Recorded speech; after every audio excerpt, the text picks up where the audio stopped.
unbelievable. We talked about fourth quarter execution, remaining calm, our three C's, being clear about what we need to do, and being connected in the fourth quarter. And they did that. It took every second of the 48 minutes into overtime to win this game, but Coach Prunty drew up a game-winning play. Our guys did a good job of paying attention and executing that play to give us the win. And we had some players to make some big plays tonight.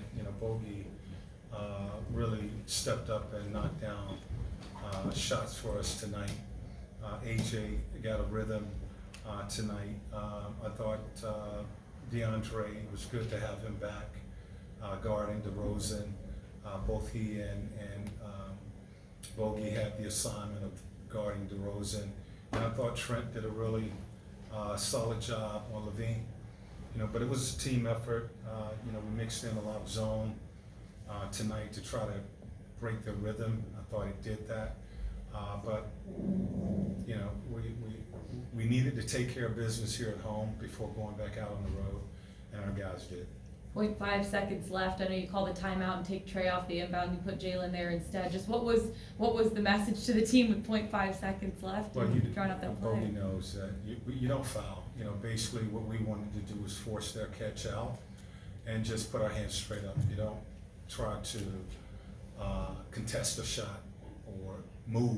Mm-hmm. Basically, you just make them shoot over the top of you, and Bogey tried to contest the shot and ended up fouling. So I wanted to get a bigger player on the ball, Jalen, so that they couldn't get anything towards the rim. Mm-hmm. And we did a good job of forcing the catch out. DeRozan was close to half court, and that was going to be a tough shot for him to make. So we got a break there. This is game 27, and it's AJ's second game-winning shot. Just the poise that you see from your rookie, the 19-year-old. What do you see from him? Just his poise through 27. Well, that's what we've been seeing. He has confidence in himself. He works hard. And when he has a rhythm, as he did tonight, you want to try to get that ball in his hands, because he can shoot the ball and he can make plays, and tonight he did. And the end of the game, that play was the biggest play of the game tonight. To catch that ball, and basically you have no vision of the rim, and when one motion turn and locate the rim, and able to get it up there softly to finish. Well executed play, and you have to give credit to another. Jalen, mm-hmm. who made the pass. And that's not a play that we worked on. It was a play that Coach Prunty had, and they executed it well. Nate, what does it say when you can draw a play like that for a guy who is a rookie? Yeah, well, it was great that they executed that play. You got Vooch on the ball. You got a 7-footer on the ball. So the play that I drew up initially, Trey was taking it out, and he couldn't see anything. So Coach said we needed to get a bigger guy in there to inbound the ball, and he drew up the play with Jalen inbounding the ball, give us some size, and he made a perfect pass. Another game where Bogey's extremely hot from three. But he does go over that minutes restriction. Was there any concern at all of blowing past that? Well, we did blow past it. I had to take. He was in the fourth quarter. He had 5 minutes in the fourth quarter, is what I was given, and so I had to manage that fourth quarter. I took him out about the 6-minute mark, and he had just hit a 3, and he had only 3 minutes left. So I had to take him out and get him back into the game. We went with that rotation till the 3-minute mark, and then Dre time ran out. So I had to get Dre out and get Bogey back in to finish the game. And once we went into overtime, Bogey was like, "Look, I'm gonna stay in. I'm gonna play. I'm gonna finish this." And the trainer gave him the okay to do so. But really, you're managing two guys who are on minute restrictions, and fan base is going crazy on me because I took Bogey out the game. I wanted to talk to the trainer, but it was tough, and it worked out tonight, and just happy for the guys that we got this one. Coach, one of the main components in this game and sports in general is trust. Trust, guys trusting each other that are Yes. teammates, and coaches trusting the guys. So when you talk about trusting two of your young guys with a big part of this game, which led to a game winner, most teams with their rookies could only wish they could trust their young guys half as much as you did in that situation alone. So it's got to feel really good to be able to trust those guys and then execute the way that they did tonight. It feels great, and we talk about trust a lot, and I'm going to use that tomorrow. Just a reminder of you have to do that. Play the game together. If the open man is if a guy's open, he gets the ball regardless of who he is or how many shots he's missed or made.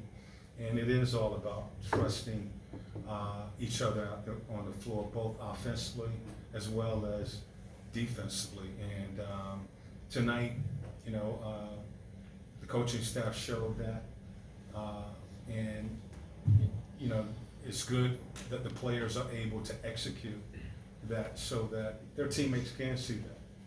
And this should build that trust with our young group and our team.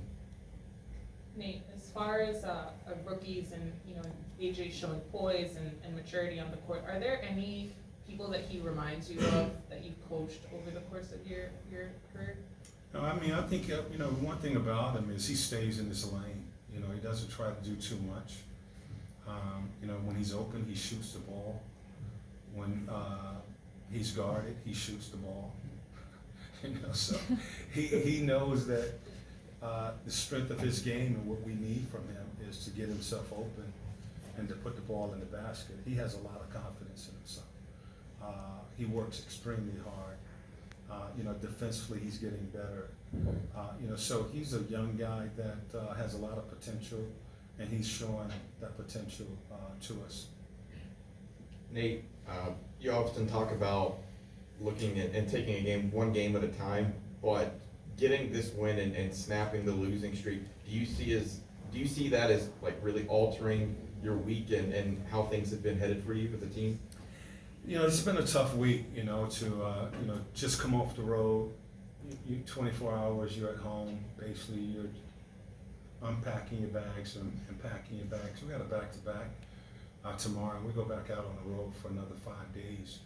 So mentally, we have to look at our guys and where they are, along with a number of guys that are just beat up and out of the lineup. So again, it's presenting opportunities for some other guys to step up and play, and these guys are trying to take advantage of it. I thought Trent filled in tonight, did a solid job for us. You look at Jalen and AJ, they've kind of been up and down, but AJ stayed with it, and tonight, those shots that he was missing, they was falling for him tonight. So, we do take it one game at a time.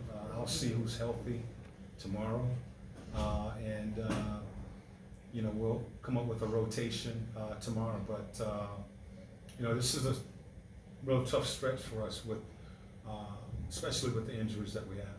Speaking of guys being healthy, Trey took a couple of blows to the head tonight. Is there any concern that that's going to be something that'll carry over? That is a concern. That's what I'm saying. We had a number of guys to get banged up tonight. We had guys who came into the game that had some bumps, So we'll see who we have tomorrow night, and we have to be ready to play. Any further questions?